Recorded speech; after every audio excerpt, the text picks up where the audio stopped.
vous allez constater qu'il y a un changement de cadre. J'ai changé d'épicerie, c'est plus le même cadre. Beaucoup de choses se sont passées.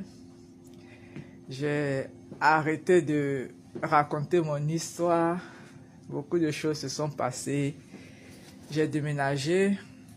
J'étais dans un local plus grand que ça.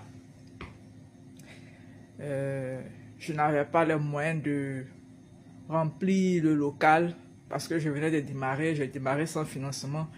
Mais ce n'était pas tant ça le problème.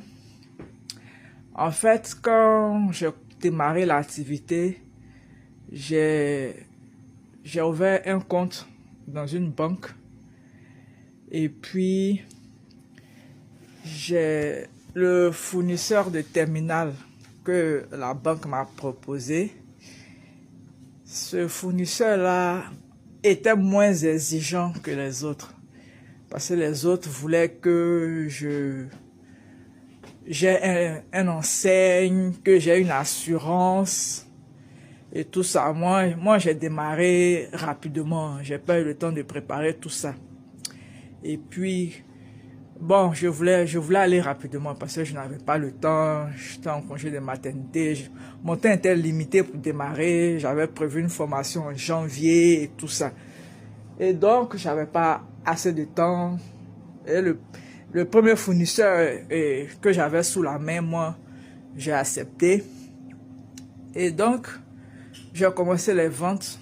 J'ai commencé le 15 septembre 2025. Non, 2024.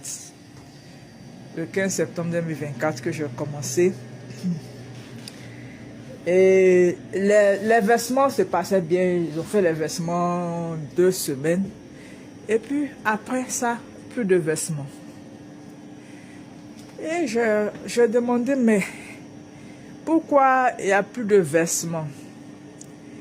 Ils me disent que je leur dois $3000. Je dis, mais comment je vous dois $3000? Je ne comprenais rien. Je dis, bon, moi, dans mon entendement, peut-être que c'est moi qui n'ai pas bien lu le contrat, que ça a été rapide. Dans mon entendement, je devais payer autour de $650 et je devais le payer sur un certain temps. Bon, si vous me dites que je vous dois $3000, que je dois rassembler les $3000 avant que vous venez verser mes sous, mes ventes, moi, ça ne m'arrange